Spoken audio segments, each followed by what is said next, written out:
Dr. Steven M. Greer. Dr. Greer, welcome back. Thank you. Glad to be with you tonight. Well, let's go ahead and start with the campaign that ends illegal UFO and free energy secrecy, because that's obviously what it all comes down to. And after I saw the movie Sirius at the premiere, a friend turned to me and said, I don't think it's about the shock value. I said, no, it can't be. It's about the technology, the free energy, anything that they would be getting from these ETs visiting us, that as opposed to using fossil fuels. Right. Well, I think that there's a number of issues. One is the psychological warfare value. The new film we're working on, which is already broken all crowdfunding metrics for a publicly crowdfunded movie, is called Unacknowledged, and the title Unacknowledged comes from the unacknowledged special access projects, which are the deep black illegal projects that run in corporate America and around the world, and also in the U.S. government, where the people who are supposed to supervise our spending have no idea what's going on. These are completely illegal projects and outrageous. And so we call this movie Unacknowledged, and they're going to have a book that comes out at the same time with it called Unacknowledged, the same title. It's going to have an unbelievable amount of evidence and documents and top secret military whistleblower testimony from all over the world. And this is being supported by the public, and I'm very excited. We're at our 6-week mark since we launched the project, and we had a minimum goal of $500,000, and we've raised $450,000 in the first 6 weeks, which is a crowdfunding record. And we've also signed up a major international distributor for the film. So our goal is to put so much hard-hitting material in this movie and in the book, and to get it out all over the world, that no one can deny the reality that the UFOs are real, and that there are covert programs that have these technologies that are illegally keeping them away from the public. And I think this is the time where we have to all come together and say, look, we're not asking the government to do anything. We're going to do it ourselves, which means we're going to produce this disclosure, where this is the next big wave in the disclosure movement, which I founded in the year 2000, but which was really an outgrowth of Project Starlight when we were briefing the Clinton administration and his CIA director in the 1990s. So this has been 25 years in the making, and we're at the point now where the numbers of people are just amazing who are coming forward, both in terms of new evidence and material. But we're making a call, and I'm going to say this on your show right now. Anyone in a covert program dealing with UFOs or the technology or zero-point energy, free energy technology, who is willing to come forward in this movie should contact us as soon as possible. We have new witnesses from Wright-Patterson Air Force Base, the Air Force Office of Special Investigations, from the CIA and others coming forward, and we want to have more, and the more the better. So we have set up everything so that people can provide their documents and their testimony without any risk at all to themselves for punishment for speaking, because in 1997 and 98 we proved that all of these projects were being run illegally, and we sent a letter to every agency in the U.S. government stating that unless otherwise directed, this is an illegal project, and unless you tell us otherwise, we're going to start releasing all this information and data, and that's what we did. I founded the Global Disclosure Movement, and since then there are 15 countries that have opened up their UFO files. There are many people who've come forward, but we need to take this to the next level where we have deeper and more substantial whistleblowers that come forward, and also people who come forward with the technology. So the other thing we're asking for from the public is to network with people who may have one of these free energy devices, whether or not they're associated with a government contractor or the government. They may just be an inventor, because we have now identified the people who can fund the research and get this out to the public in a massive way, and I mean people that I had no idea we would ever be able to get, who are very supportive of our objectives of ending the lock that big oil and nuclear power has on the planet that's destroying the biosphere. So the people are all in place. We need to find someone with the technology, and we will feature it in the film, and we will feature it in the book, and we will massively disclose it at a global disclosure concert event with the film coming out and the book coming out with, and our objective is to have at least 1 billion people to 2 billion people watching, with a lot of A-list celebrities on the stage with a free energy device. And to do this, we're going to have to find someone who has something that's not a fake. You know, there are a lot of fakes out there, that we've spent almost $1 million trying to run down things that have been complete frauds and fakes. But we know that there are people out there listening right now who either have such a device or know of someone who does, and they need to get hold of us, 6 weeks ago. But, I mean, as of immediately, because we have a team of people who can interface with them and bring that technology and secure it. Now, I have to say, our objective with the technology is to massively disclose it to the public. And the person, you know, if the inventor wants to be anonymous, they can be. If the person who invented it needs to have to be compensated for their work, we have people who can fund them and compensate them. But we need to get it out, and we need to get it out in a way that is as open sourced and massively disclosed as possible. Because if you keep something like this secret, you know, Dr. J, every single person and team we've worked with who've tried to do this secretively, they're all dead, or they've all disappeared, or they've all had their technology stolen under national security orders. So what we're saying to people is don't repeat history. Let's make new history. The old way is to do this with intellectual property and secrecy, and it always fails. So that's a big part of what we want to do with this campaign, is not only bring out the truth about the fact that we're not alone and that the UFOs are real, and that these projects are being run completely illegally without the proper oversight of the people we elect and send to Washington, but also that the technologies that are at the heart of the secrecy would give us a completely new civilization well within our lifespan. And if people have even a proof of principle prototype that is self-running. Now let me explain what that means. We're not interested in something that's plugged into a wall outlet. Just forget about that, because there's too many ways to trick a meter and do stuff. We're interested in something that is a self-running machine. If it has a startup battery or a capacitor, that startup power system needs to be charged from the output of it, and the output at the same time is running lights and fans and doing some real, work in the real world. That's, some people would call this a perpetual motion machine or energy machine. It's not. If someone knows what they're doing, they should be able to just do this by understanding that the 0 point in quantum vacuum energy field can be accessed through electronic systems. And we want to find someone who has something operational.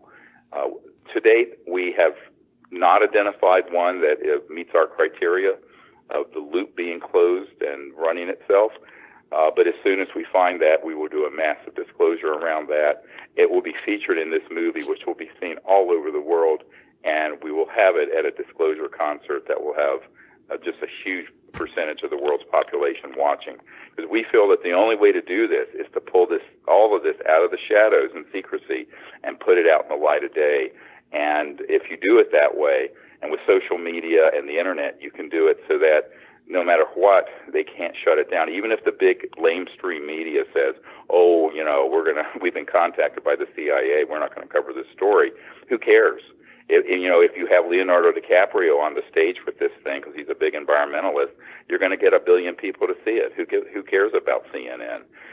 So we have to do this. I think I tell people right now, the people have to rise up in a peaceful revolution and end the secrecy. And that's why we're calling this the campaign that ends UFO and free energy secrecy, not the campaign that's asking the government to do it for us, because the government is so screwed up and so dysfunctional. I've had a place in Washington for 18 years. I'm there all the time meeting with people in the government. It is so dysfunctional you can't even believe it. As much as you think it's broken, it's worse than that. And the truth of the matter is that the people who are politicians, I doubt they have the courage to do this. And even if they start doing it, they're usually threatened and they back off. So I think this is where we, the people, my home right here is near Thomas Jefferson's house. And I tell you that we, the people, are going to have to step forward and make this change ourselves, not counting on the government to do it for us. And I know for a fact we can do it, but we need to come together. And I think people should go to our website, which is SiriusDisclosure.com. It's SIRIUS, like the star, SiriusDisclosure, all one word.com. And, even if you make a contribution of $1 or $2, or just network this to your friends, and there's a toolbar at the top where you can contact us if you're a military witness or a government contractor witness, or if you know of someone who has one of these free energy devices. And we have a whole team of people who we've just put here in place in Virginia who are working on this full time, 17 hours a day. And we're hoping that we'll be able to bring this, all of this out late this year or early next year is our target, and bring this forward. And I think we're racing the clock here, because if you look at all the comments by Hillary Clinton and John Podesta and people who are beginning to cover, even the New York Times and CNN are covering the fact that John Podesta, the chief of staff for President Clinton and the man who put together the Obama cabinet and who we provided the briefing for Obama through, John Podesta and Hillary Clinton have both been making open comments about getting to the bottom of the UFO issue. And the question is, will they really do it this time? I think we need to do it for them, or make it an inevitability that it has to happen. There's a few things you said that I think are super important before we move on to the next topic. I made this horrible mistake a few years ago, if you recall, when we were live on air, when I mentioned USAPs, but instead of saying unacknowledged, I said unauthorized secret access programs. And there's a lot of people out there who may think unauthorized and unacknowledged are the same thing, but they are two drastically different things. Before I go on to some of these other points that you hit on, do you mind reminding people Sure. why it's so important to know the difference? Yeah, when you talk about an unacknowledged project, you're really talking a USAP, literally the way it works. I'll give you a really crystal clear example. I have one of my military advisors was in a nearly $3 billion unacknowledged special access project. Now, that was just one compartmented project. And the way it worked was, they got together when they were running this. They were taken into an underground skiff, a secure communication intelligence facility. Everyone had all of their cell phones, watches, anything taken away from them. They went down there. There was a security officer, and the security officer had a gun and a clip, and he pulled a bullet out of the clip. He held it up and he said, "Sir," he turned to everyone. He says, "Men, you are in a unacknowledged special access project, and if you speak of this project to anyone, including your commanding officer, your 4-star general, anyone who's not actually in this room right now, there's a bullet. It has your name on it. It will find you, and you're a dead man." And that's now, what they use. That's how right? they work. So it doesn't really matter. So if someone is the President of the United States or a Senate Intelligence Committee member, or even I briefed the head of the Defense Intelligence Agency, which is almost as big as the CIA that's inside the Pentagon for the Department of Defense intelligence gathering. I briefed the head of intelligence for the Joint Chiefs of Staff, on and on. All of these people have been denied access to these unacknowledged special access projects, which are completely unconstitutional, outrageous, and illegal. And so there's $100 to $200 billion a year being stolen from the U.S. government that go into these programs. And, look, and no less a figure than Donald Rumsfeld, the Secretary of Defense for George W. Bush. We have it on tape, and it's in the movie Sirius. which, by the way, you can see for free right now on our YouTube channel, which is youtube.com/S-disclosure, S as in serious, but it's just S-disclosure. And we've already, in the past month, had 400,000 people look at that. Now, in that movie, we have a clip where Donald Rumsfeld, who was no, crusader for transparency, he was an arch-conservative neocon who got us into Iraq and to Afghanistan. And he is saying on the day before 9/11 that there's a $2.3 trillion unaccounted for in the Department of Defense budgets over the last few years. Now I understand it's $8.5 trillion, and this is our money, taxpayer money, and it's going into these projects. And so, what we did an assessment in 1997 and 98 after I had a lot of high-level meetings, including with the CIA director for President Clinton. And we concluded these projects are criminal enterprises, like a mafia. And we wrote a letter to that effect and basically said, we are hereby releasing everyone from their national security oaths who have been involved in anything related to UFOs, extraterrestrial intelligence, or the technologies and the reverse engineering efforts. Any documents they have, fair game. Any testimony they want to provide is open source, fair game. Any materials they have, fair game. And do you know that we have up on our website at SeriousDisclosure.com a link to almost 5 or 6 dozen top secret people's testimony. Not a single one of those people have been harassed or even contacted or threatened, not legally or personally, because we have a system set up that they have all been untouchable.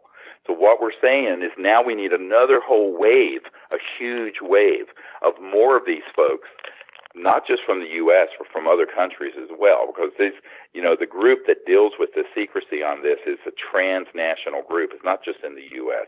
It's in Canada, the U.K., Australia, China, Russia. It's all over the world.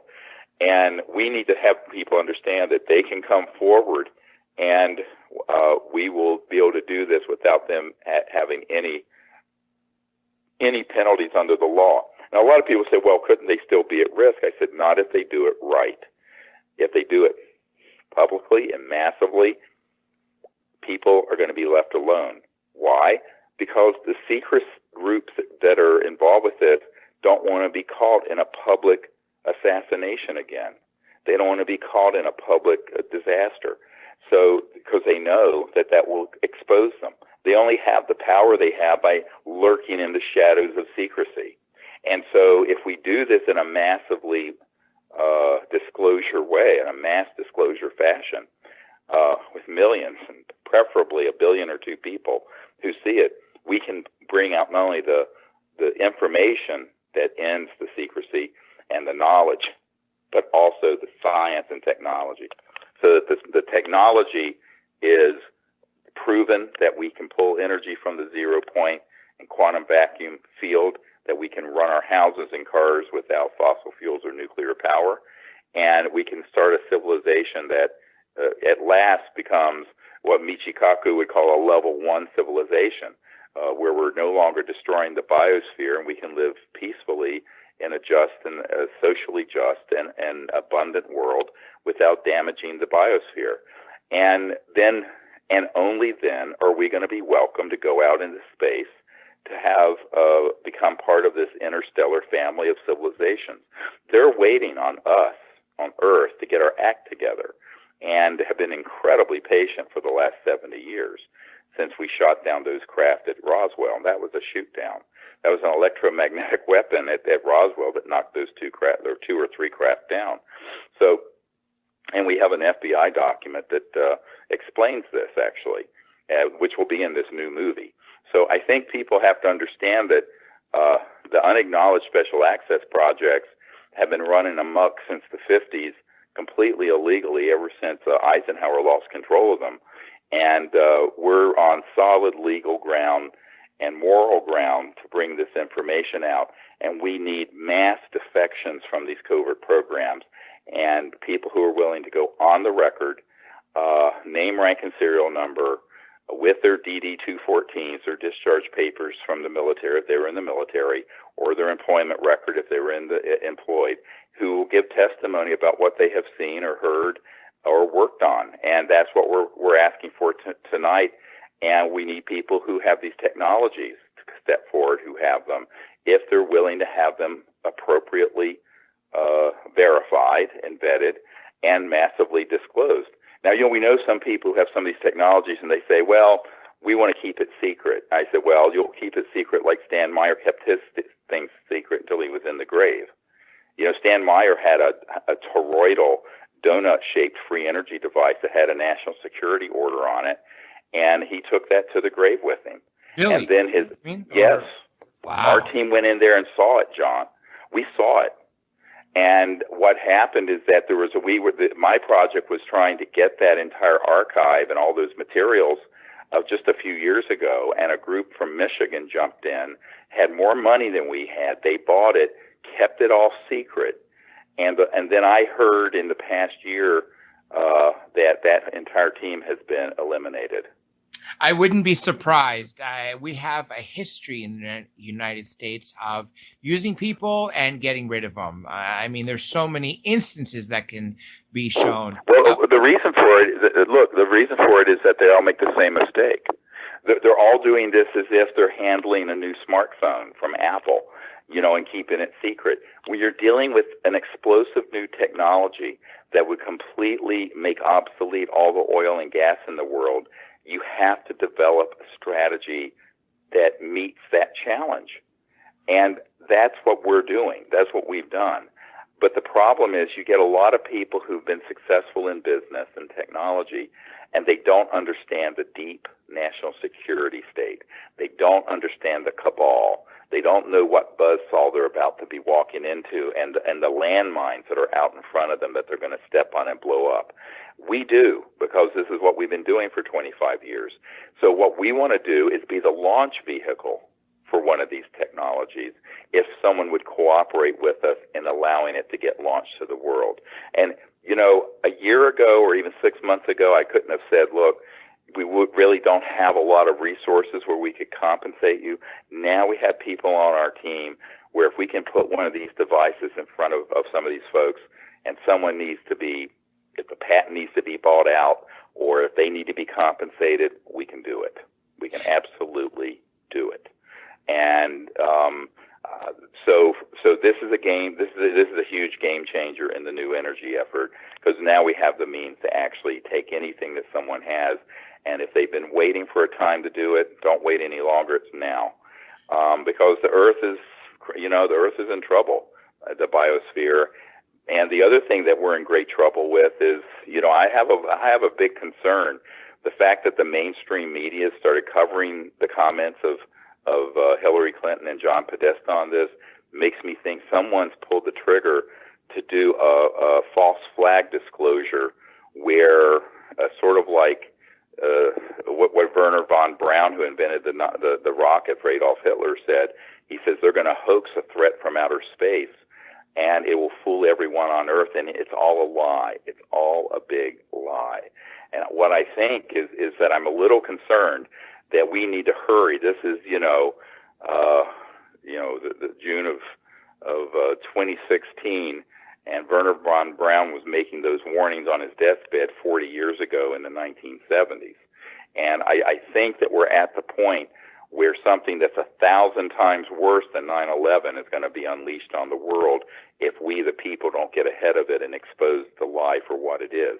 So that's the other thing we're asking for. People who know about what I call the cosmic false flag operation need to step forward, and need to step forward now. Some years ago, I don't know if you remember this story, Dr. J, there was a man that came to the 1997 briefings for Congress that we organized in Washington, who was on an interagency committee, intelligence committee, that had all the plans in place to launch a false flag operation that would be like a cosmic 9/11 that would fool everyone.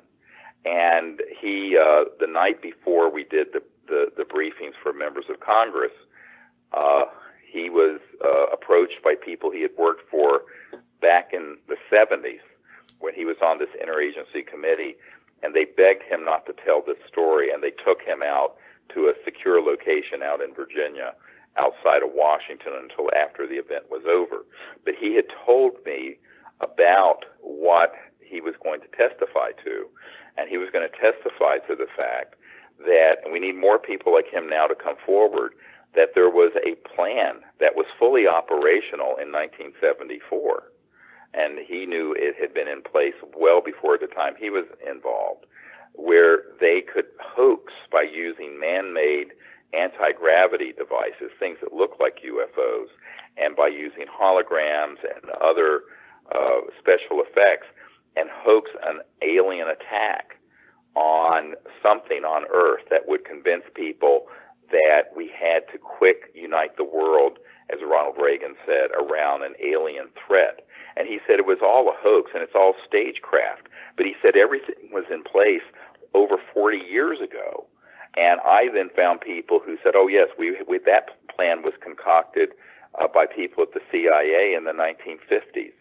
And that's what they meant in these documents that we're going to release through this film and book that talk about the psychological warfare value of the subject and why they engaged Disney Studios. This is in a 1953 document, by the way, to do movies about this and Little Green Men. They wanted it either ridiculed or they wanted it spun in the direction of a threat from outer space. So all this stuff that's going on with the mainstream media beginning to cover this, and covering some people in the UFO ghetto, the sort of subculture of the UFO world, makes me concerned because the spin that I think they're getting ready to put on it, or they have been putting on it. If you look at the interview that was done by with the Blink-182 guy that I brought into the subject, with Tom DeLonge, and it was all, the aliens are here to eat us for lunch and we need to go to war with them. And he's being fed disinformation from guys at the Pentagon, and he doesn't know that he's being played as a mouthpiece for the false information to the world. So they have people that they're using who are witting and unwitting mouthpieces for this agenda. And the agenda was set back in the 50s when Douglas MacArthur said World War III will be interplanetary. So these guys have been planning this kind of nonsense since about the time I was born, and I'm no spring chicken. And I'll tell you right now that the only thing that's a bigger threat to the world than keeping all the free energy technology secret and destroying the biosphere is the public being stampeded into a false flag, cosmic false flag like I'm talking about. Unfortunately, there's the thinnest line of sanity between that now and that happening, and we've got to get people. We need to have more whistleblowers who have known about this before it happens to expose it, because if it's exposed in advance, they can't do it. You see what I'm saying? Because the public will know it's a hoax. And it's so much as like this man who was the senior scientist at the Naval Research Labs, the largest Department of Defense lab in the world, who for years was on my team. He has since passed away of cancer, God bless him. He was the third, literally the third highest ranking person at the biggest Department of Defense lab in the world, the Naval Research Labs in Washington. And he said in my home here with witnesses that I have, and stated that before 9/11, he was in Vice President Dick Cheney's office and saw the information and plans for 9/11 before it happened. Now, I've not talked about this publicly because I have, frankly, bigger fish to fry than the tragedy of 9/11, because we're talking about something that'd be a global tragedy. But, he says this kind of stuff is done all the time. And people forget that the entire Vietnam War was expanded greatly by President Johnson and the Congress because we exaggerated or hoaxed an attack on our ships in the Gulf of Tonkin in Vietnam. A lot of people don't know this history. This is a matter of historical fact. That's right. And so there we have 58,000 of our young boys killed. We're just after Memorial Day here. I was just in Washington for Memorial Day. and trillions of dollars spent on these wars. And of course, Iraq, they said, oh, all the weapons of mass destruction that Saddam Hussein had. He didn't have anything. And the people knew he didn't have anything. We got stampeded into a war that's cost hundreds of thousands of lives in the Middle East. And now we have ISIS and thousands of our own soldiers and tens of thousands who've been blown to smithereens with missing arms and legs and eyes. For what? You know, and I tell people, I said, this is what's being fast-tracked. You need to wake up and smell the coffee. That all the scary stuff that's all over the internet and all these radio shows and all these programs that go on and on and on about the threat and the alien threat, this is all concocted stuff that they're manipulating the public through propaganda to get them to accept the sacrifice in blood and treasure of the next big war, which they want to be interplanetary. And I'm telling people we have to expose this beforehand.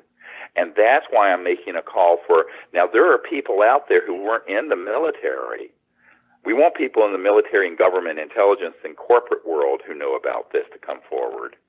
But we also want people who've been victims of it. You know what I'm talking about, Dr. J. There are people out there who have had their cattle mutilated or who have themselves been abducted and had implants put in them, and they remember that it was that there were these weird-looking creatures that, are, by the way, are man-made that we call aliens, and there are military people running the show.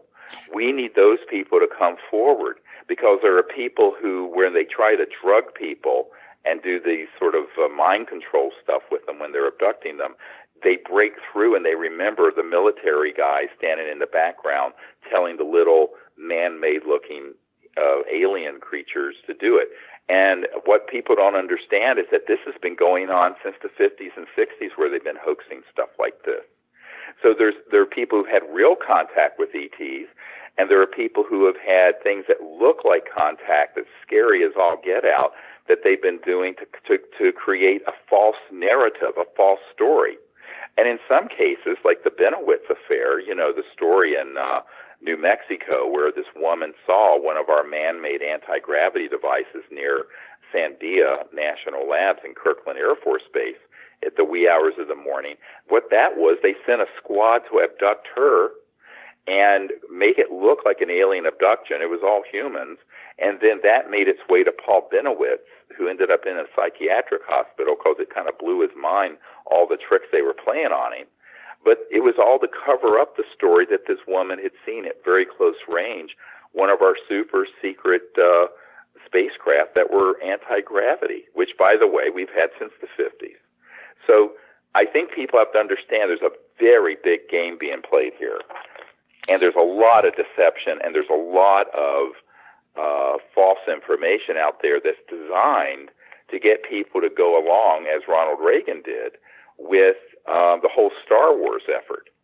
And this is a very dangerous thing. So almost equal to and maybe worse than the fact that we're destroying the biosphere is that we have a false flag operation that they've already done all the propaganda for starting 60 years ago. People ask me, when would this happen? I said, it's been happening. It's already happening. You go to any UFO conference and thing, it's filled with information that is frightening to the public, that's designed to be put out there by these cosmic Manchurian candidates, I call them. And some of them are people who have been in the intelligence community, who've been in mind control programs where they're given drugs and also electronic holographic information, where they have all kinds of accounts of things going on out in space with humans and all kinds of horrible agendas. And it's all a program being run by their controllers. And this is not a science, it sounds like science fiction, I have to admit, but we need people to come forward who have an understanding that this is what's going on. So it's like the WHO when they said, we won't be fooled again. We cannot be fooled again the way we were in Vietnam and the way we were in Iraq. This is the big one. This is the one that the guy who invented the rocket for Adolf Hitler, Werner von Braun, warned us about. We can't be fooled again on this one.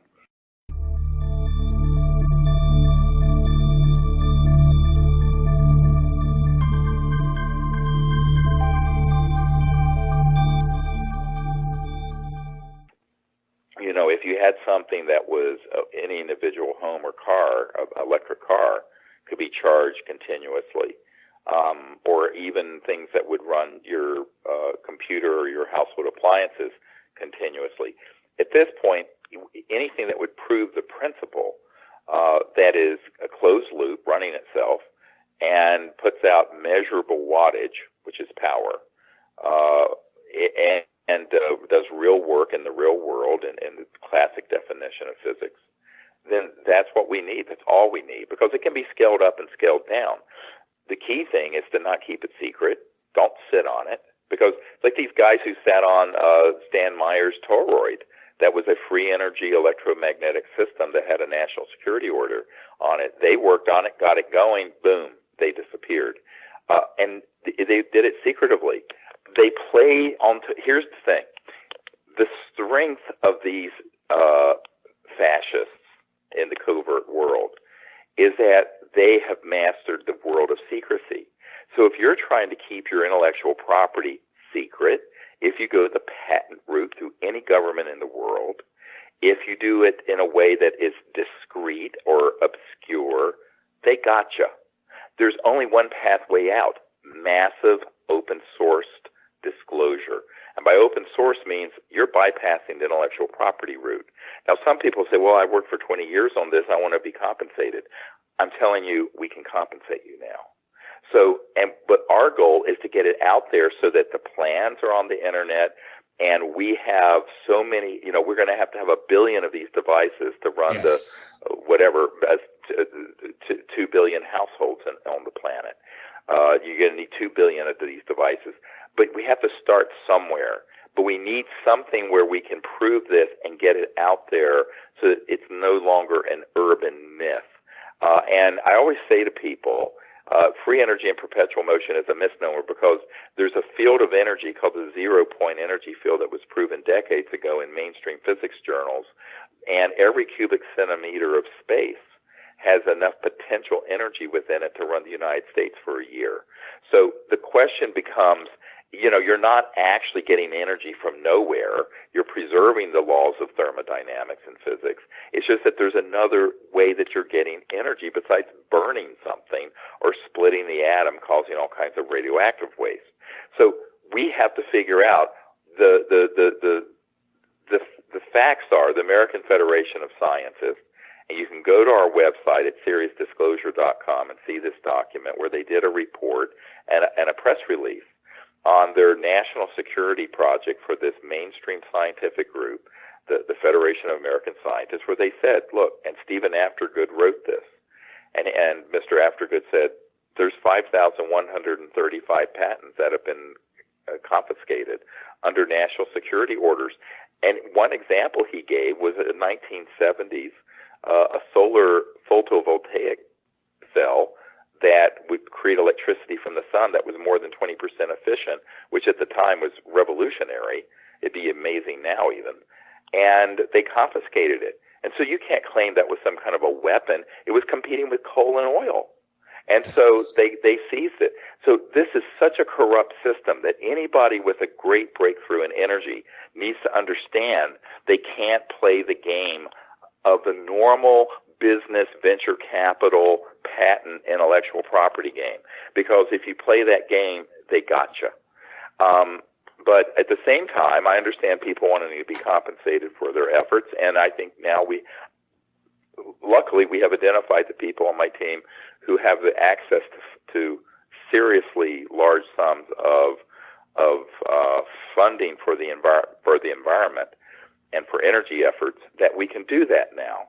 And we have a network that has exploded in the last year. Since Sirius came out 3 years ago and it went to number 1 on Netflix about 8 months ago, we have had such a huge network that's built up around what we're doing. And many of them are people that are, frankly, household names in America that want to see one of these technologies. This whole question of when disclosure serves secrecy, I am very skeptical, frankly, of a lot of efforts where they will combine the hard evidence we've put together Because, on our website, Serious Disclosure, there's dozens of top secret witnesses. There's all these top secret documents.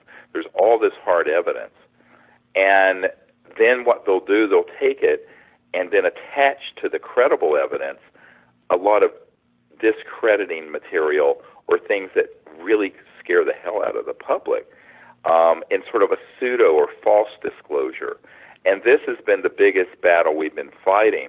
And I think that the public needs to have a heads up and not be fooled again if all of a sudden the mainstream media starts covering the issue, but then attaching and spinning this sort of a threat from outer space onto it. Because I always laugh and I say, look, if you can't prove a negative, but if there were overtly hostile civilizations out there, they would have cleaned our clock by the time we had detonated the first atomic bomb in 1945. Certainly by the time we started going out into space with weapons and our space exploration programs, which were a proxy for the military and the Cold War competition with the Soviet Union. I mean, they would have absolutely just said, hit the pause button. But that hasn't happened. And I think that what they're waiting for us to do, from the contact experiences my team has had for 25 years all over the world, is that they're waiting for us to become a reasonably civilized society, which is at least not murdering ourselves and destroying, creating what I call planeticide, the killing of an entire planet deliberately and with malice aforethought, which is what's happening with the environment, which is a completely unnecessary situation. I mean, there is absolutely no reason why we don't have zero-point quantum vacuum energy systems running everything, and so our environment would be pristine, 100% recycling of all materials. I mean, we could have a world that would be completely as pristine as it was, 2,000 years ago environmentally, and still have 7 billion people living on it if we stop living on it in a foolish way. And so I think that a civilization from any of these civilizations from other star systems are watching this, and a lot of people say, well, why don't they intervene and just fix it? I said, well, it doesn't work that way. I mean, it's like us going to Afghanistan trying to impose Jeffersonian democracy. We, the people of Earth, have to come together and make this happen.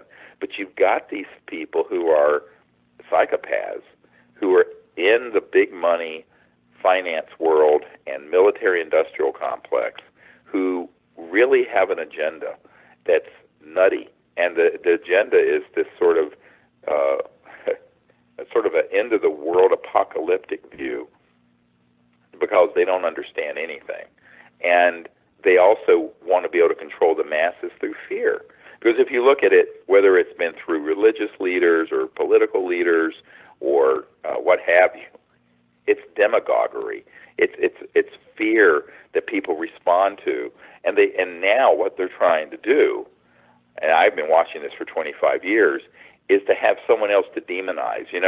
I grew up in the South in the 50s and 60s and early 70s when there was still blatant racism and black and white water fountains, believe it or not. My girlfriend in high school was African American. I was almost murdered by some people who hated the fact that I had an African American girlfriend in North Carolina in 1972. So what I tell people is that humans are always trying to find someone to scapegoat and some new person to hate. So, it's got to be black people for one era, and then, there's misogyny, and then there's homophobia, so you have to hate all the gay people, and then you've got to hate this religious group or that religious group.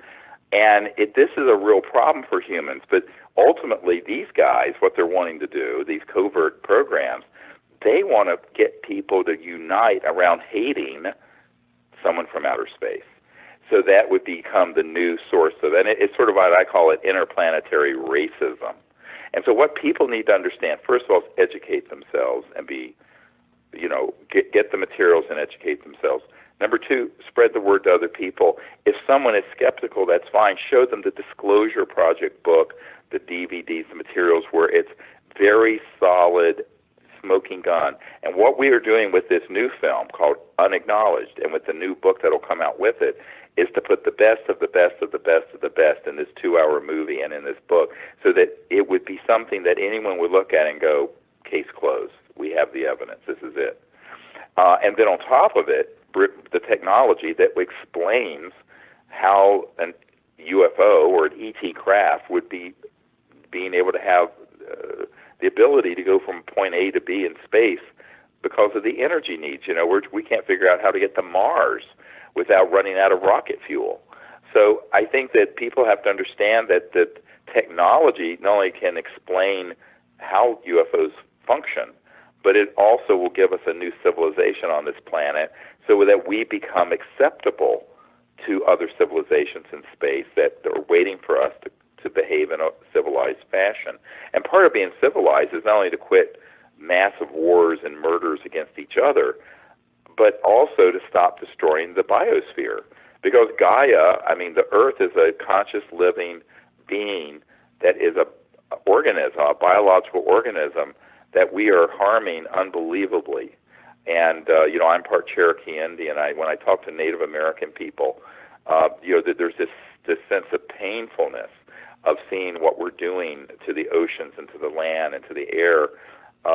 That's completely avoidable. This is 100% avoidable.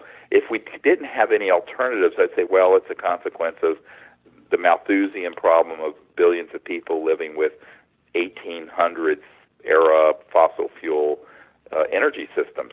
But we have had technologies that could give us a civilization that would be prosperous and just and abundant and clean for the better part of 100 years. This goes way beyond the modern UFO era, back to the early days of Tesla and even before Tesla. And unfortunately, the people who have so much power in the centralized banking financial system and petrodollar system and oil and what have you, they don't want to see this change happen. 100 years ago, they didn't want to see it, and they don't want to see it today. But we, the people, have to rise up and say, too bad, you've had 150 years of dirty industrial global domination. Now it's time to move on to a new civilization on Earth, and we're going to make it happen. There have been weapons in space since 1965, at least. I have a top-secret source who, in the mid-'60s, was involved in that. And, the extraterrestrial civilizations are, many of them are hundreds of thousands to millions of years technologically more developed than we are. And, clearly if they wanted to solve the problem here, they could do it. But again, it would be an external imposition, so they're not doing that.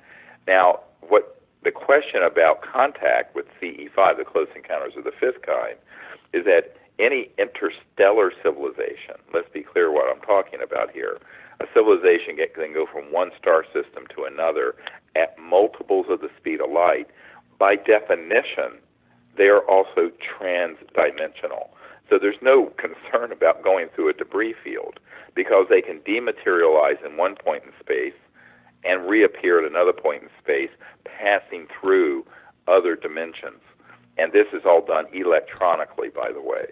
So you're not dealing with something that's simply accelerating through space, because you have to go beyond the speed of light to go from another star system to here. Because if you were anything less than the speed of light, it would take way too long to get here.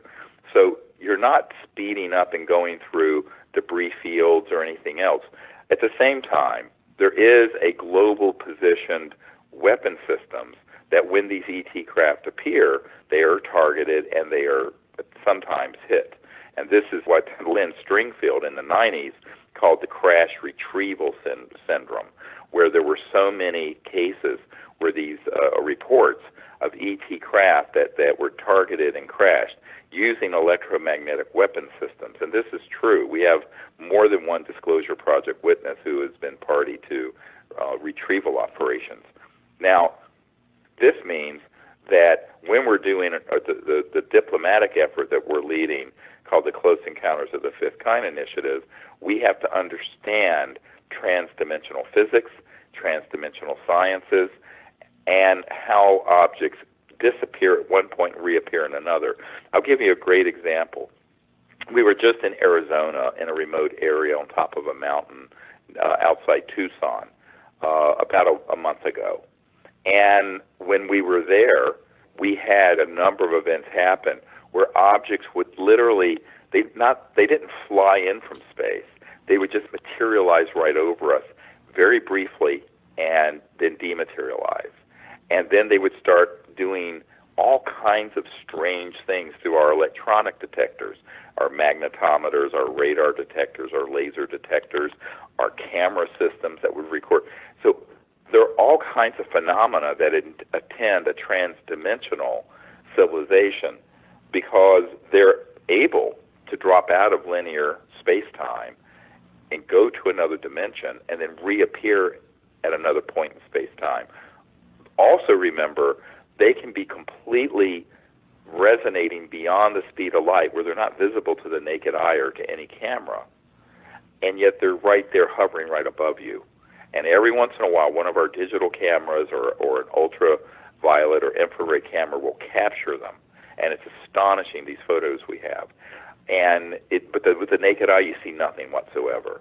So a lot of the training I do to people is to bring people into the real space age, meaning the interstellar space age. And when you talk about interstellar, you're talking about beyond the speed of light. When you're talking beyond the speed of light, you're talking about a physics dealing with energy that is beyond the speed of matter and light.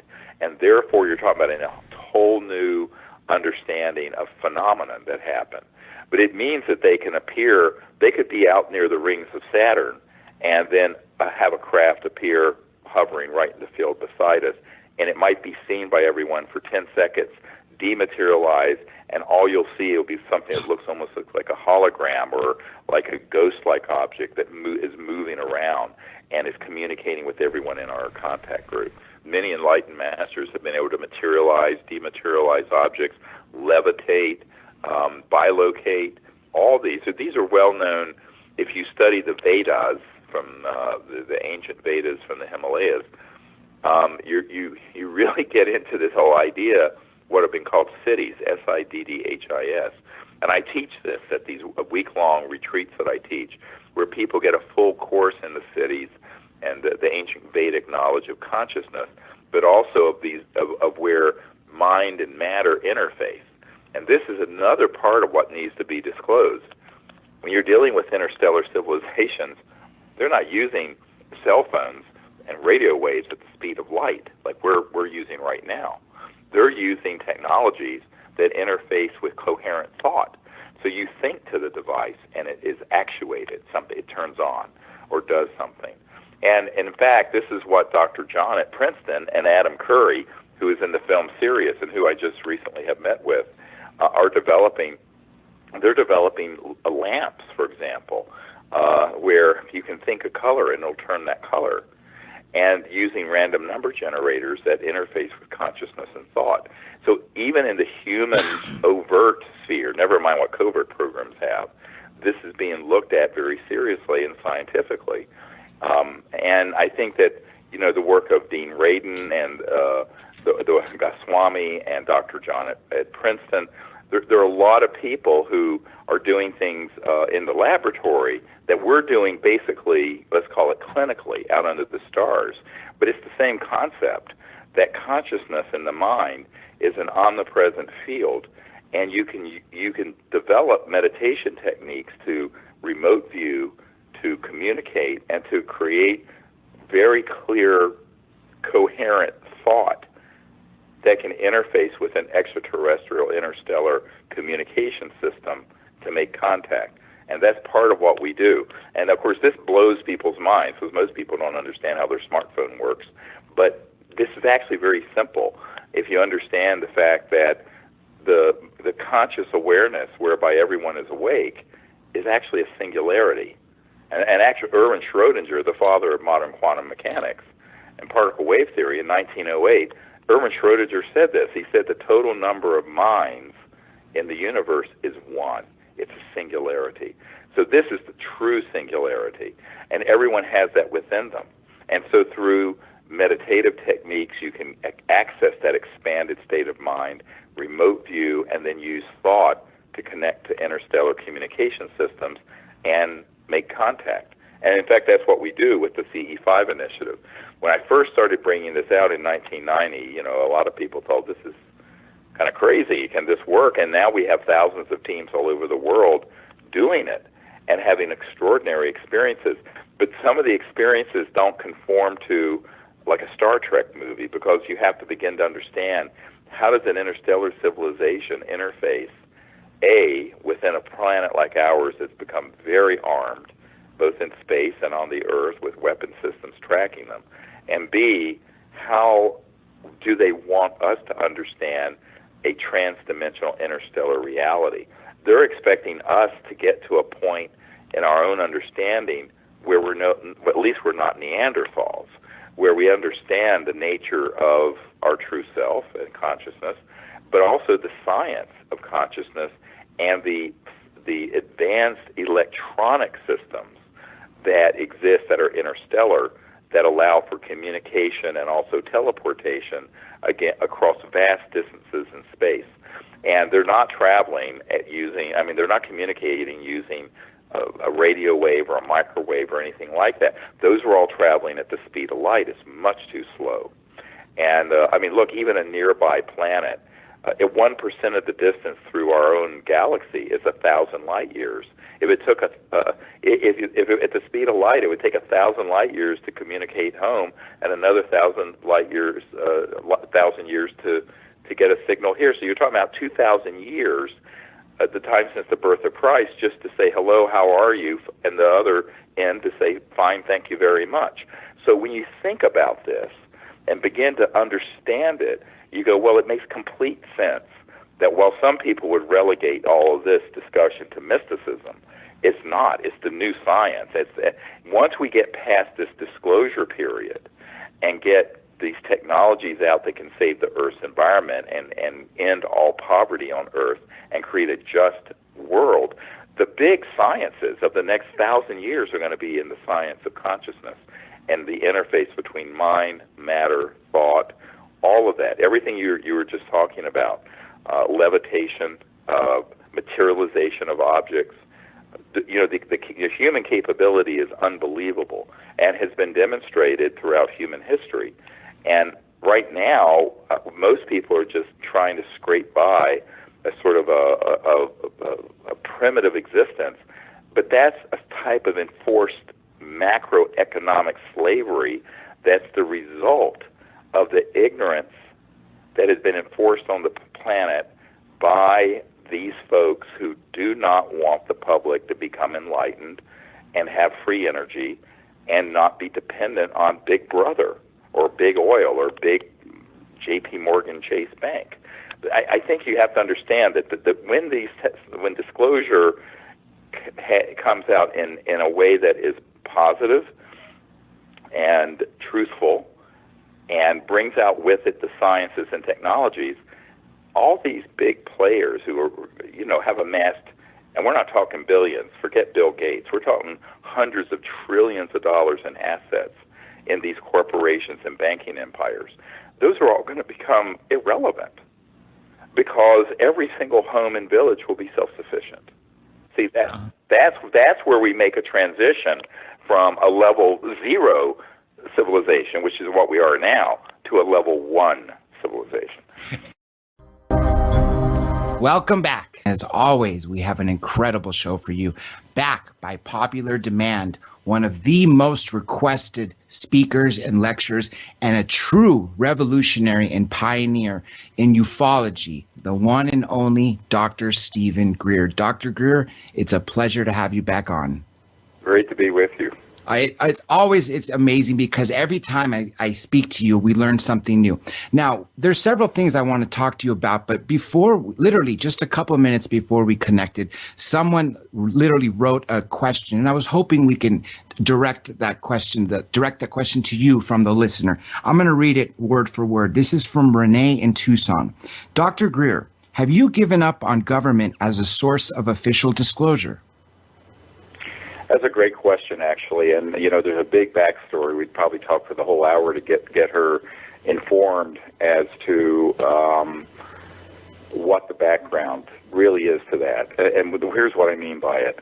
I've been doing this for about 25 years. And between 1992 and 2001, when we launched the global disclosure movement at the National Press Club in Washington, D.C., I had spent an unbelievable amount of time briefing the most senior people in the United States, Europe, all over the world, in government, members of Congress, and what have you. And what we were asking for in the early days, now you have to take this in perspective. I'm working full-time as a trauma doctor, emergency doctor. I have 4 little kids. I'm shuttling back and forth from North Carolina up to Washington, doing briefings for the CIA director, for the head of the Defense Intelligence Agency, members of the Senate Intelligence Committee, etc. So in the early days, what I was wanting to do, and this is also how Lawrence Rockefeller got involved when he realized what we were up to, was to put together the best available evidence we could, and for me to find firsthand government witnesses, astronauts, cosmonauts, CIA people, KGB people, and put them together and get their information and get their documents and get the evidence for the fact that we're not alone in the cosmos, we're being visited, and that there are very secret projects mishandling it. And that the hope was, during the transition from Papa Bush, George W.'s dad, who had been head of the CIA back in the 70s, and Bill Clinton, who became president in 1993, January of 93, during that period, there was some thought that there might be an opening, and particularly because the Cold War had just ended, that they could put a fig leaf on the secrecy about UFOs, blaming it on the exigencies of the Cold War, even though that was never the reason, and come out and come clean and end the cover-up and all of that. Well, actually, President Clinton was very open to that concept, and certainly his CIA director, R. James Woolsey, was, as were many other people. But the problem became with someone actually wanting to take the steps to do it. So I spent personally an enormous amount of time putting together this initiative. As you know from the Associated Press, AP sued the Clinton Library and got the original Project Starlight documents, which was the name of this operation prior to the Disclosure Project, which I founded in the year 2000. The Project Starlight documents, there was one that was a letter signed by me and astronaut Edgar Mitchell and cosmonaut Marina Popovich and all kinds of people, basically recommending that the president take this seriously and change it. Of course, and Lawrence Rockefeller was very supportive of this. Now, I think his brother David Rockefeller of Chase Manhattan Bank was less amused, but Lawrence was the philosopher of the family and very, very favorable to this. But he was getting a lot of flack from his nephew, who was Jay Rockefeller, who was the chairman of the Senate Intelligence Committee, and other people in sort of the mainline world of secrecy. So Lawrence, however, really was a white hat in this, or wanted to be, but he didn't want to push too far. So we took the lead. Basically, I took the lead in providing the briefings and putting together the evidence and the people. And we thought, if we put the best evidence together and provide compelling reasons why the president and his national security team, as well as key people in the Congress, should get behind ending the secrecy and bringing this information out and the technology and with all of that, that perhaps they would do it. Well, the problem is, having been basically doing this for multiple presidencies, what I have concluded is that the political class are in two big problems. The biggest one is that they actually don't have access control over these projects. Now, what do I mean by that? Just because you've been briefed on them doesn't mean you control them. Don't conflate those two things. Those are very different things. And what I discovered, to my absolute shock and horror, was that the President of the United States, as well as his CIA director, as well as the head of intelligence for the Joint Chiefs of Staff and the head of the Defense Intelligence Agency, and the members of the Senate Intelligence Committee I personally met with, like Senator Dick Bryan from Nevada, where Area 51 is, none of them knew anything. And when they asked, they were basically lied to. In fact, Senator Claiborne Pell, who was the chairman of the Senate Foreign Relations Committee, which when I met with him, ironically, I said, Senator, you have been deprived of dealing with the ultimate foreign relations issue. And I pointed to the stars above our head. We were out on a patio in California. And he looked at me and he said, Doctor, I believe you're right.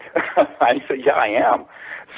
But he also told me that he had made inquiries through official channels and never gotten any answers. But none of these people felt that it was bogus or that there wasn't something going on. But that it was just an ultra-black project, what we later came to know as an unacknowledged special access project that is not acknowledged to anyone who's not in that compartmented operation. So the problem became, okay, they're interested, they're kind of supportive, but as the CIA director said to me, how do we disclose that which we don't have access to? You get it? So the problem would become, if it was done that way, it would create the largest, most severe constitutional crisis since 1776, and I am not overstating that. So the politicians really don't want to touch that third rail and get electrocuted. Now you have to add on another part of this, and that is that the media, the big mainstream media, not you guys, are completely corrupted by interest in the corporate intelligence sector to ridicule this subject or to whitewash it or to, they'll get someone from a trailer park with all their teeth missing to, say they saw something, but they won't let someone who's a general or a cosmonaut on the air or an astronaut. So what you find is that the big media are poised to attack like a pack of hyenas, crunching on the bones of any politician or public figure that would dare even mention the word UFO or extraterrestrial intelligence and make them a laughing stock. So then you have to add that whole problem into this. The bottom line is, it's not that I have given up that these officials in government should do it. I am extremely skeptical that they will. And that's why, after we notified every significant agency in the U.S. government that we were going to come forward with people who had top secret clearances who had been part of these projects and had firsthand information, that those folks would do so legally without any penalty because the projects that were being disclosed were themselves illegal operations and the National Security Act didn't apply and they couldn't prosecute them. And to this date, none of them have been threatened or prosecuted. Very different, say, from Edward Snowden, who disclosed projects which, even though they were horrible, those projects were being briefed to the president and to the key members of the House oversight committees and the Senate oversight committees. So what you have with the UFO issue is something that Eisenhower warned about that's gone completely off the rails, that is a completely illegal operation, and which the president does not control, nor does anyone in the Congress. This means that you basically have this fourth branch of government. You have your executive branch with the president, you have your legislative branch with Congress, and you have your judicial branch headed by the Supreme Court. Well, there's this fourth element, let's call it. This fourth element pretty much does what it damn well wants, and if you get in their way, you're lucky if they don't just flat out kill you. So after I had put all this stuff together, a good friend of the president, of Clinton's, came to my house and said, look, they're very supportive of what you're recommending, but they're concerned that if the president pushes on this issue too much, he'll end up like Jack Kennedy. And I started laughing. I mean, I literally laughed out loud at the table with my children. And this man said, no, we're not kidding. And I couldn't believe he wasn't joking. And I said, well, Kevin, we need to talk about this some other time, not around the children. And so what I learned is that the fear is really palpable, because even if they had the courage to do it, there are these other things that would be set loose if they started moving in that direction. So there are an enormous number of problems with, let's call it, the authority figures that the people look to, and I think they shouldn't be looking to them for disclosure. What I have said since 2001 is that we, the people, are going to do disclosure. We're going to ask that there be support from the government and Congress, and that's fine. But the likelihood they're going to do anything is the likelihood of a snowball surviving in hell for more than a nanosecond, because they're simply not in a position to get access and control the projects they would like to disclose. And that scares the hell out of them, frankly. The fear is palpable. So this begins to raise the question, how is this going to happen? I said, well, it's going to happen by exactly what we're doing. We, the people, need to network to other people who've been at Lockheed Skunk Works that make all the super-secret UFO-type anti-gravity devices with their underground base called the Cube near Edwards Air Force Base. There, I named it for you. And the folks who are the contractors out at the Great Proving Grounds near Provo, and the people who are underground in the facilities near the Nellis Range, and Alice Springs in Australia, and people who have worked in some of these compartments in the Pentagon and the CIA. I mean, there are people there, and get them to come out in a second wave of mass disclosure by the people doing it. Now, would at some point there be, if enough people did that, would there be an impetus to where even the New York Times and the Washington Post and the other outlets that always ridicule this subject would have to take it seriously? Perhaps. And at that point, you might get official endorsement of this from people like the President and senior members of the Senate and House and what have you. But I think that for them to do it without there being that kind of massive groundswell of public pressure and, frankly, disclosure of further and further detailed information that's corroborated, not one person telling a great story, but multiple people come forward and corroborate it, preferably with evidence, documents, photos, the material if they can, and that's actually what we've been calling for. Now, a lot of people are scared to death to do that. I mean, I know the first meeting we had in California at Asilomar near Monterey in 1995 of these disclosure witnesses, the fear was palpable. In 97, when we were getting ready to do briefings for Congress, there was more fear palpable. There were more witnesses. There were more of these military people coming forward. And what we found, however, is that if you get them, a bunch of them together like we did, and this is what we pioneered, then they feel safer because they're not doing it as lone wolves. They're doing it as people working with other people who understand that they're doing it patriotically, because the operations keeping this information secret are themselves unconstitutional, illegal, and are destroying everything that America stands for. And so that is what has to be explained to people in those projects and organize them to come forward. So that is what we have done, and that's what we've been working on. Now, of course, that needs to happen, and I think what I've called for in my 2015 New Year's message is for this to happen and to get quickened. And so anyone who is one of these military or contractor government witnesses should contact us. There's a place at our website, SeriousDisclosure.com, for witnesses to write in. Now, we're not interested in secondhand, thirdhand. We're not interested in people who can't have some corroboration of what they would be saying, at least a DD-214 or something to show they were in the military or employed by some contractor at the time that they saw what they saw. So, we have to vet them. But that's what we did with our initial 110. If you go to our website, by the way, SeriousDisclosure.com, we've got more than 6 of these witnesses up on our website. Anyone can see for free. Just go there and look at it. But we need to have more of that. Now, if enough of that happened, John, then you might see something. But I do not think that the people need to understand how this has happened and the backstory of disclosure, because this is not known by the public very well. And I'm actually going to do a whole afternoon seminar in Washington, probably in March, and people can sign up to come to it if they want. Our website has a free newsletter. We have no advertising on the site, and you can get this for free. Just put your email address in, SIRIUS disclosure.com.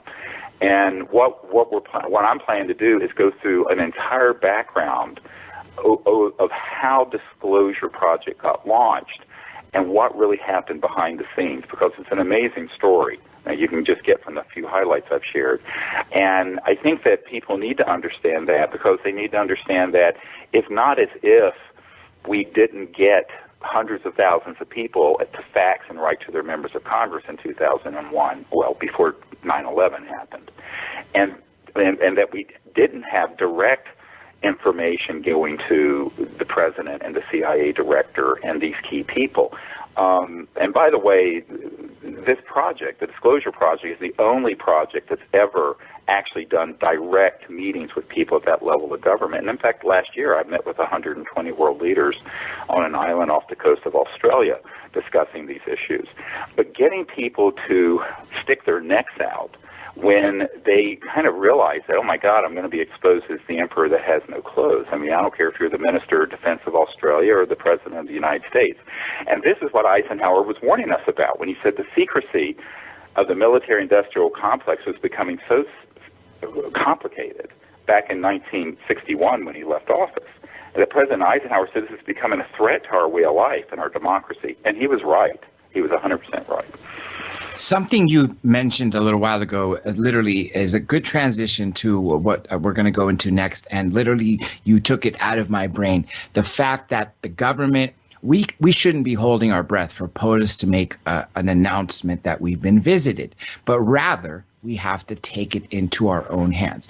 The reason why I mentioned you as a pioneer when I introduced you is because you were talking about consciousness well before any of the other researchers were. And I'd like to say that I'm very proud to see that a lot of people have finally picked up on the realization and the importance of consciousness, such as, Dr. Edgar Mitchell, Sixth Man on the Moon, Paula Harris, even Grant Cameron and Colin Andrews now focus on consciousness. And right. you can't separate science and consciousness / spirituality, because that is the missing link. And this is what the segue that I was going to take it to. You produce events where you're teaching people the protocols for CE5, Close Encounters of the Fifth Kind, human-initiated contact. And you are creating ambassadors around the world to hold these global events so we can take it upon ourselves. And I would love for you to discuss about the progress on the CE5, because clearly a lot more people than last year and the year before. It's just exponential, the growth of the amount of people. And so I would love the listeners to know how they can get involved with CE5 and what the next event is going to be. And I know of one that we're going to speak about coming here in California, Southern California, in April. Right. Well, this is really exactly what I was going to talk about next, and that is the other part of disclosure is mass contact. Now, everyone says, why don't the ETs just land on the White House lawn? That's what Larry King asked me. And I laughed, no, it doesn't happen that way. They're gauging to what extent humans on this planet are ready for peaceful contact. They're not going to push beyond the point of readiness and the level of consciousness of the people on this planet, because if they were to do that, it would be an act of, if you will, psychological violence. It would be too traumatic. So what we have to do is to educate ourselves about these civilizations, what it is to be an interstellar civilization. And what does that mean? Well, in 1990, I founded the Center for the Study of Extraterrestrial Intelligence, CSETI, for the purpose of training people to do what happened, basically to learn to do what I experimented with as a teenager, and that is going into deep consciousness and the samadhi state, being able to remote view these extraterrestrial civilizations, connect to their communication devices and their own consciousness, because their communication systems, instead of hooking to cell phone towers, are linked to thought. So if they want to turn something on, they think to it. So it's at the speed of thought, not the speed of light. Why? Because if you're going from one star system to the other, and communicating from one star system to another. If you're a million light years away, it takes a million years for the signal to get there. So you know that it's got to be beyond the dimension of space and time, okay, the 3 and 4D sector. You're going to have to go into 5D and 6D and 12D and 50D, meaning these states of consciousness and higher states of consciousness. And anyone who actually knows and looks at the astrophysics, frankly, scientifically, of what it would take to become an interstellar civilization, and those are the ones we're talking about being here, know that you would have to have mastered not only going beyond linear space and time transdimensionally, but also communicating that way. Well, guess what? We may not have devices that advanced. I mean, most people are happy to have an iPhone or a smartphone, but which is really a piece of junk, frankly. But they know that we have our minds. They know that we're sentient and conscious, and so we can become aware of awareness itself. We can be mindfulness of just the mind, and in that state go very deep, and then open up to where they are and to other dimensions and other points in space, 1,000 light years from here, 1,000,000 light years from here, 1,000,000,000 light years from here. And the only limit to us doing that is our willingness to develop that capability, which is everyone's God-given gift. Everyone can do this, by the way. I do not believe in this whole thing of gurus and certain people can do it and other people can't. Baloney. Everyone can do it. They just need to learn it. But what we put together, we have 2 apps. One of them is a free app that you can get. We just launched it this year, or in the past 12 months. And you can go to our website, SiriusDisclosure.com, SIRIUS, like the star system, disclosure.com, and get this app, download it for free, and you can see who is in your area doing this and interested in this. It's a great way of networking. The other app has a really small fee associated with it because we had to pay a developer to do it. But it's huge amount of material. It teaches you how to remote view, how to meditate, how to make contact, what protocols to use, how to form your own team, and it's also available. You can go to the website and click on a link, and you'll have it on your smartphone. So what's really amazing in the last year, there are literally thousands of people all over the world who have formed these teams on every continent, and almost every country. It's really beautiful to see. And so that's another way of ending this sort of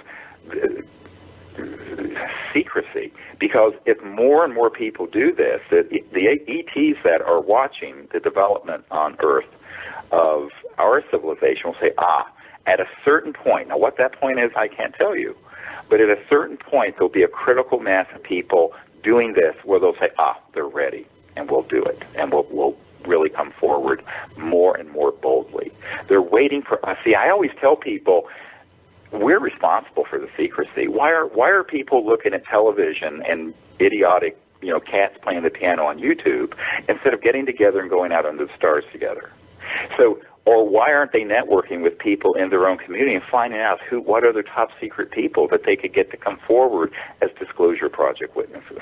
So my message is that of empowerment, not only for direct contact by we the people to the ETs, let's bypass the government, but also disclosure, let's bypass the government. Now, as a consequence of that, at some point in the future, when that'll be, I don't know, the government of this country and others will absolutely have to deal with the issue, because it will reach a critical mass of data and experiences and sightings and what have you, that it'll reach a breakout where the intelligence community and even the mainstream media that is basically pimping, and they're basically they're an asset of the intelligence community on key things. Anyone who thinks we have a free press when it comes to really sensitive stuff is incredibly naive. I mean, I've seen it firsthand too many times. But at a certain point, then that will break around that. And there's another thing. We can reach more people on the internet than MSNBC or CBS 60 Minutes reaches in a broadcast. So at a certain point, these media outlets and these authority figures that everyone is sort of, everyone's bowing at the altar of officialdom, whether it be academics or whether it be the government or whether it be the big mainstream media. My attitude about that is, well, they're kind of making themselves irrelevant, because we, the people, can organize, and we can do contact, and we can do disclosure, and we can bring out these technologies also. That's the third part of the project I run. There's three things. It's like our little symbol is three equilateral circles that makes a triangle, an equilateral triangle. And one of them is contact, the CSETI project and CE5. One is disclosure, and the other one is bringing out the technologies to create a new civilization that can endure for hundreds of thousands, if not millions of years. So that's really what our projects are focused on. And now, everyone wants an either-or perspective on this. I'm not saying that we shouldn't ask our governmental officials to do something about this, but I just think we have to have realistic expectations, and we have to know what the milieu, what is the environment in which these leaders are functioning. Highly politicized, they'd be crucified as Senator Moonbeam if they were to come forward.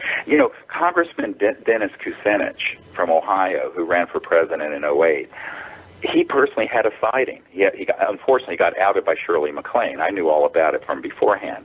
And, I had been meeting with him since 2001.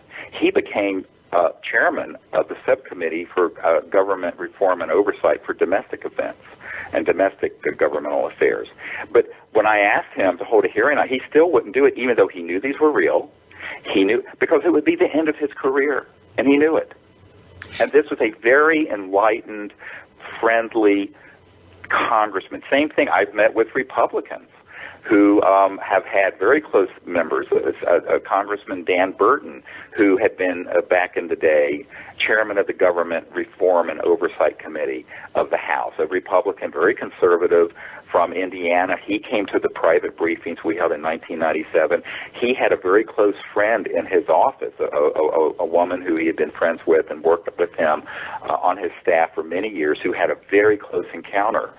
And he knew this was real, but he still wouldn't do it because of the fear of the ridicule attached to it. And even if they overcome the fear of the ridicule, then they're going to get a visit from somebody in a suit, and they're probably going to get threatened.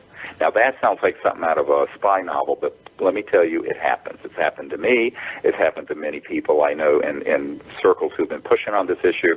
So at a certain point, then the big question becomes, who has the courage to take on this fascistic fourth element of this global government that no one has elected or appointed, that's run amok of the law and the Constitution? It's going to have to come from the people, just like we, the people, overthrew the tyranny of King George in 1776. So I tell people, you're not going to do it sitting on your hands, and you're not going to do it thinking someone else is going to do it for you. And this is where I tell people to be very careful with this idea that, we can say, hey, let's get together and ask the president or ask our representative to do something, and that's all we have to do. No, there's a heck of a lot more work and heavy lifting we, the people, have to do. But you know what? Think about history. If you go back as many thousand years as we've had recorded history, there has never, ever been a major change in society that's come from the centers of power. It's always come from people in left field or controversial movements that have been on, quote, the fringe. Well, that's us. Okay, we need to own it. It's fine. And that's actually how change really happens. It doesn't happen from people who are in power because they are so beholden to these powerful interests. And usually they're comfortable. They're usually pretty wealthy, and they don't want to rock the boat. So there has to be people who are willing to rock the boat, and that would be you and me and everyone listening on this radio show. And this is exactly why we do this. You made several important points. I just want to let you know we got a little over 20 minutes left, and we have several important topics. First of all, about Kucinich, you're absolutely right. The poor guy, when he was on a debate and he mentioned about his sighting, he was just taken down. And the people that are visited when they talk about this publicly, you're right. They're scared to speak after these visits, and some clearly disappear. And with regards to the speed of thought, that's actually a question Miss Harris, who's going to be joining us tomorrow night, Paula Harris, told me to ask you about, to the speed of thought travel, which is something you mentioned. Now, you know what? It's even the wrong paradigm. There is no speed because thought emanating from consciousness, particularly when you're in a deep level of consciousness, is instantaneous anywhere in the cosmos. So it is instant. Absolutely instant. So there is no time factor when you transcend time and space. This is the whole point of the non-local, and this is a physics term, the non-locality of mind and consciousness and thought allows for instantaneous communication, instantaneous real-time viewing anywhere in the cosmos. And in fact, even looking backward or forward, but that's another discussion. And that's what I train people. You know, we're going to do in April in Joshua Tree, right near Joshua Tree National Park. We found this amazing estate that is on 600 private acres that we're going to be gathering with in April there. And what I'm planning to do is take people through that whole process of how to go into that state of awareness and then how to use consciousness and thought as well as our laser systems and other technologies we have to make contact, and then how does that contact come back to you? And so that whole event, by the way, starts on the 10th of April and goes for a week until the 17th. And it's just going to be amazing. Information about it's at our website. I think we just announced it last week, and there are only 3 positions left, to be honest with you. But we're also going to be doing that in Colorado, and this is the first time we're going to do it there. In Colorado in June, on June 14th for a week, we're going to be in this place near Mesa Verde National Park where the Anasazi Native Americans vanished, and it's near Durango, and we have found a retreat center where we're going to be for a week. So people who want to come to that in June, that's on 14th to the 21st of June, and that's going to be really fantastic in Colorado because and that's where Paula Harris, I talked a couple of years ago, I brought her out to southern Colorado, and we were there doing this while we were filming the movie Sirius, which people can still see at our website if they want to go and see it online. And she was with me, and we were doing this whole protocol with a circle of about 25, 30 people, and this disc, this ET craft floated over, came right over us, and turned, made a right-hand turn, and then a fighter jet was vectored in and chased it, and it kind of made a spiral and vanished. We have this on videotape, and she went, "Oh my God, this is amazing!" So Paula Harris loved it because that was her first time out under the stars doing that with us, and that's where so many people have to. It's wonderful to do it for a whole week because what we do every single night, no matter what the weather, by the way, we go out under the sky and we do this, and it's a wonderful experience for people because it's a deep immersion week for folks. But for folks who can't make it to one of these expeditions, they can do it by getting the app and learning it. And we also have a whole training kit on our website you can order. And people have done that. We had someone from, I think it was Romania, write in not long ago that had done this with the app, and he was a truck driver. And here he had this amazing contact event with this craft that came right over, and then this conscious contact with the beings on board the craft, and all kinds of trans-dimensional amazing experiences. And his was just sort of the salt-of-the-earth truck driver in Eastern Europe.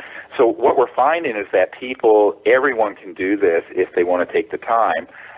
I tell people there's nothing to be afraid of, except other humans. I mean, we've been shot at in Mexico by people, and we've had all kinds of problems with humans. But, I mean, the ETs, we've just had the most amazing, beautiful experiences.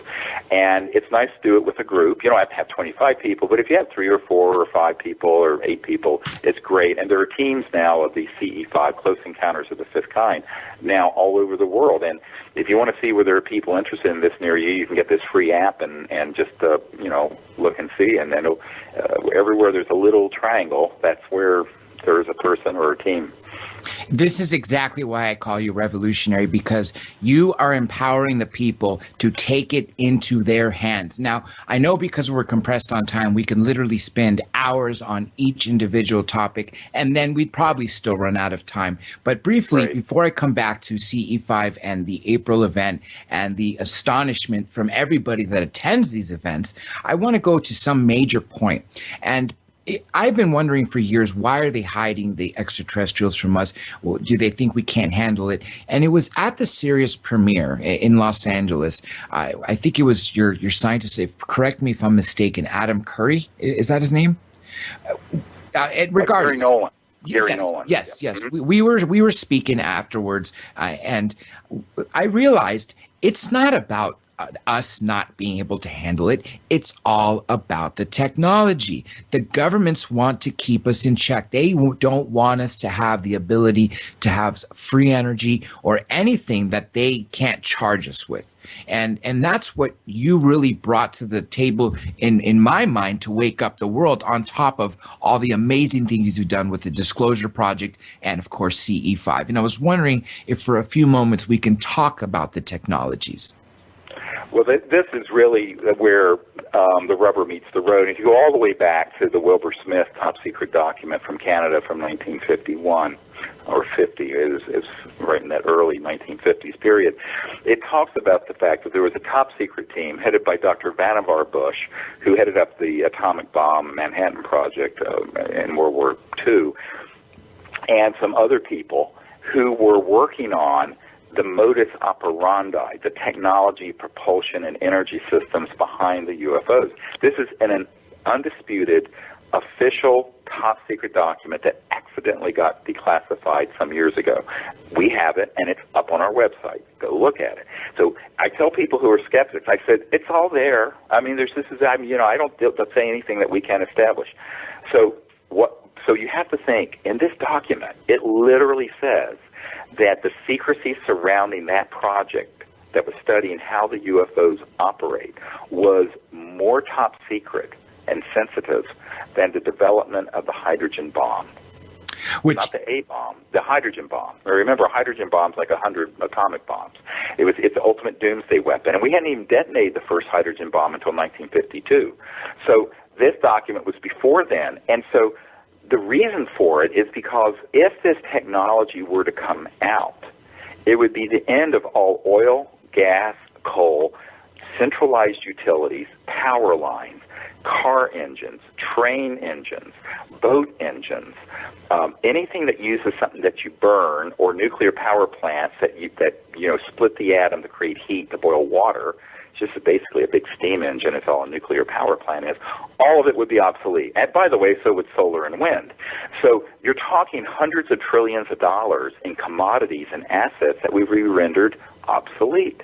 So now we're talking about a revolution in the macroeconomic. This is what Paul Hellyer, the Minister of Defense of Canada, and I, when I first did my first press conference with him in Toronto years ago, before almost anyone knew about him, he and I had a private conversation at his home, and he said, yes, he was trained really as a macroeconomic theorist, and he said, it must be, and he had never thought of this either. And I said, well, with all due respect, the Honorable Paul Hellyer, as Minister of Defense, was left out of the picture on this, just like others have been. But I said, this is the reason you were lied to. Because if this were to be known, why would anyone need oil or coal or any of this stuff?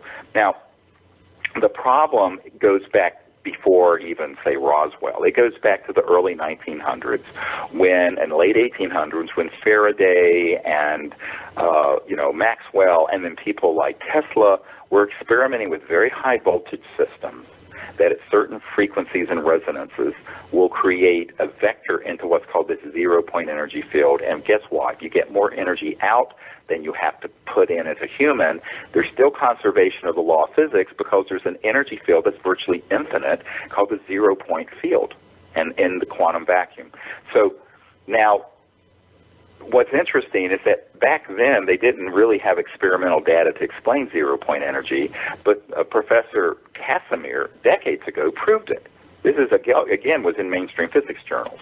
So why are we still burning oil from Exxon and Saudi Arabia? Very good question. Well, that is the $600 trillion question, John. And if you were to disclose that the UFOs were real, the very first thing anyone's going to ask is, well, how the hell are they moving? They're silent. They can go hundreds of thousands of miles per hour and make a right-hand turn. They're anti-gravity. They're obviously not burning any fuel. How are they going? Well, you would have to, that whole Pandora's box, from the point of view of people who control the macroeconomic system that has ensured that, out of 7 billion people on Earth, there are only a handful doing very well, and half the planet doesn't even have indoor plumbing. Why? Because, in a sense, we're all slaves living on someone else's plantation. Now, granted, the American plantation is in better condition than the one in the Congo, but make no mistake about it, it's a master's slave mindset. And we think we abolished slavery in the 1860s. We did not. It's this economic industrial slavery, and it is awful. And I always say that there's sort of this joke that we have a free market. Well, how can you have a free market if you are suppressing the biggest scientific developments of the last 100 years? This is ridiculous. But in then steps this World War II era period where we started having Foo Fighters. Yes, there's a band named Foo Fighters, but the real original Foo Fighters were these UFOs in Europe that we were encountering, and so were the Nazis. And we studied them, and we found out and concluded that they were, in fact, interplanetary vehicles. How do I know this? Because General Jimmy Doolittle was sent there by Franklin Roosevelt, and Jimmy Doolittle, that general's nephew, was a physician, a very dear friend of mine, Dr. John Altshuler from Denver. And he said that's exactly what happened. So we have known that we're being visited by interstellar vehicles since at least that point. But when we finally got our hands on one in the 40s and started studying it, then that, combined with some of the work that was done by the Nazis, by Hermann Oberth and Werner von Braun and others, to study, and that is not a myth, that is true. The Nazis had a secret weapon dealing with anti-gravity, and we had a secret weapon dealing with atomic power. But all those people were brought in and made the foundation of our space program, and then the newly hatched CIA. And that's just a historical fact. Now, in those 70 years since then, what we have done, basically, since 1945 to now, is that this massive labyrinthine and Byzantine secrecy empire has become so complicated that almost no one has been able to penetrate it. Dr. Greer, we got about 10 minutes left, and I know we got several things to touch on, and I was just going to make a quick comment. The Honorable Paul Hellyer will not only be joining us again here soon, but he speaks very highly of you as well, just as everybody does, and he too is picked up on the consciousness. And if only he was involved and knew about this when he was in power, I think would be in a greater place. Now, I want to go back to the Galactic Federation, because truly we are a primitive species when we're fighting, having these terrorist attacks, warfare, and as you know, the government wants to keep us in check, both because of the technologies and they use fear as a tool. And we are being invited to join this peaceful federation of these extraterrestrials. But in order for us to do that, we have to achieve peace. And that is something that you've been teaching people. And this event, like you said, you have a small group of people, and each one of these people leaves literally transformed. And that's why it's so important, because each time one of these people attends these events, they leave and they end up starting their own. And that's how you're building this global infrastructure, which I think is truly amazing. I know we only have a few minutes left. Like I said, it's under 10, more closer to 8 minutes. But if we could briefly talk about false flags and then come back full circle to CE5, why it's so important that people learn it, whether it be through the app, the protocols, or attending these small groups, which I think are the best possible way, and how that's going to take us to the next level. Yeah, and I hope to have a larger group event in April also, if we can get that organized in time too, so if, anyone can come in a much larger setting. But here's the thing about false flag operations. And false flag operations are things where intelligence operatives will hoax something to create a decoy and to create a nexus of disinformation, a sort of a push of false information and events. And this is exactly where Werner von Braun on his deathbed, his biggest concern was that at some point they would pull the trigger on something that was hatched in the late 50s and 60s, and that is to stage a false, quote, alien attack, like the movie Independence Day and all the other science fiction rubbish. But what's interesting about it is that, when I first heard that, I had already been briefed by several other people who had actually been on an interagency committee planning to do that.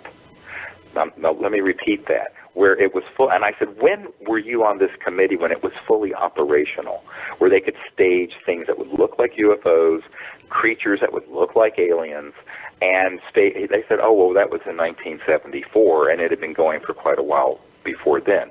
Now, this was a guy, and then I ended up meeting several different people who didn't know each other, who had been involved in various components of this false flag operation. And so, and I started thinking, well, what is this about? And one of them said, look, you cannot keep growing the multi-trillion-dollar military-industrial complex without a bigger and bigger and bigger enemy. And the Soviet Union had collapsed. Okay, then we had this global terrorism threat, so we could, invade whatever countries in the Middle East and spend a few trillion. But ultimately, Leon Panetta, the CIA director that I had gotten a lot of briefing materials to in the early Obama administration period, he once said, he says, we're spending over $100 billion a year chasing less than 70 al-Qaeda people in Afghanistan. This is insane. So the bottom line is, how do you grow that machine, this military-industrial machine? Well, you've got to have a bigger threat. Well, so the ultimate one would be an interplanetary threat. And that's what they've been preparing the masses for through documentaries, through movies, through false information, through the UFO subculture, frankly. And I think that the reason for it is that they know that you have to prepare psychologically people to hate something enough to be able to then pay in blood and treasure for the next war. So this is, as insane as this sounds, this is the thinking behind folks, some of the people in these covert programs. And I was warned back in the early to mid-'90s, it was about probably 93, 94, 95, that if I started exposing that would be the thing that they really would be upset about. It is because they don't care if people believe UFOs are real and that ETs are real, so long as they believe that there are enough of them out there that are a problem to support the next big war push. So it's sort of like the Gulf of Tonkin incident in the Vietnam War, where we kind of exaggerated and staged this whole thing so that so Johnson would panic and the Congress would panic and authorize a massive expansion of the Vietnam War when we were getting ready to get the hell out of there, which is what we should have done. So these things happen throughout history all the time. This is not a conspiracy theory. So I always tell people, let the buyer beware, caveat emptor. You've got to be aware that there is this tendency to put out frightening information. And I tell people, it's way too late for world peace. We have to have universal peace because we've squandered 100 years where we should have had world peace, and now we're in this situation where we're poised to become interplanetary. So we have got to get our consciousness to a point where we cannot be manipulated. It's like the old song from the 70s, we won't be fooled again. We cannot be fooled again. And unfortunately, now this is my own take on this, the majority of people who get involved in the UFO subculture do get fooled again, because there's so much information out there that is frightening, when I think the really thing we need to be frightened of is the degree to which we are manipulated with fear. No one's talking about that. And I think this is the thing that keeps me up most at night, is the extent to which people can be stampeded into something like we were in Vietnam, or for that matter, Iraq. When obviously there were no weapons of mass destruction there, and we knew it. But we still, everyone got stampeded into it because of what happened on 9/11. So now the question is, could there be a cosmic 9/11? There could be. And I have met with men who have been on these interagency teams where those things have been planned and ready. They could push a button and launch it tomorrow, and it would fool virtually everyone from the White House on down. So I think the public needs to be not fooled again. And so, I always tell people, you got to put a light there where this sort of dark, sort of crazy ideas keep festering and kind of it's sort of like the Wizard of Oz, where you have the old guy back there, scaring the bejeebies out of one, and then they finally pull the curtain back and it's this old crudmudgeon. Well, that's a lot of this. The whole fear that people have about aliens. Believe me, if you've got the ability to travel from one star system to another and they were hostile enough to hate us, it'd be over. It wouldn't be like one ufologist, they've been warring over Earth for 290 million years. Really? With what? Clubs and machine guns? I said, come on. We're talking about civilizations that are capable of interstellar transdimensional travel. The technology associated with that level of sophistication, you could terminate all life on Earth in a nanosecond. It would be point, set, match, and frankly would have been when we detonated the first atomic bomb if these ETs were truly hostile. Now, this does not mean that all these civilizations are particularly like what we're doing, but I don't like what humans are doing 90% of the time. Come to my emergency department on a Saturday night and see all the stabbings and gunshots and strangulations and horrors and rapes. I mean, humans have a lot of growing up to do. So it doesn't mean, however, that they are overtly hostile to the human race and Earth, but they're very concerned. Here's what I think people need to flip the question around. What are they concerned about here? I think they're concerned about humans developing these technologies and becoming an existential threat to other star systems. That's what I think the concern is. I would have to agree. We're down to the last little over a minute or so. I can't stress the importance for everyone out there listening of taking CE5 lessons and literally taking disclosure into your own hands. Dr. Greer, like I said, you are a true revolutionary and a pioneer, which is why so many people are following you, and you're leading by example. And I was hoping you could spend about a minute and a half or a minute or so giving people one final message, and of course, one more time, where to find you. Yes, if people really want to drill down on all this information, there's just thousands of pages of it at SiriusDisclosure.com, SIRIUS Disclosure.com. And if you want to find out, what are the projects we're going to be doing in your area or what have you, just sign up on, there's a free newsletter and email list. You can put your email address in. We do not sell it or share it. And, you'll then be in the loop. If you want to become part of the CE5 contact teams, there's a free app where you can network with everyone in the world that you can get on the website. And then there's an app that's a training program that you can do that puts all this on your smartphone, actually turns your smartphone into a magnetic field detector so that when ET craft are approaching or even in another dimension and nearby, it'll start going off and altering the magnetic field. It's amazing technology, and it's very, very inexpensive. And then if you can come, to these events in Joshua Tree in April or the one-week training programs or the one that we're doing in Colorado in June, that's a really great experience for people who can get time off work and make it out there and join us. It's a small group. It's only 25 people, and it's an amazing experience for folks. I strongly recommend everybody out there listening, go to SiriusDisclosure.com. Dr. Greer, it is always a pleasure.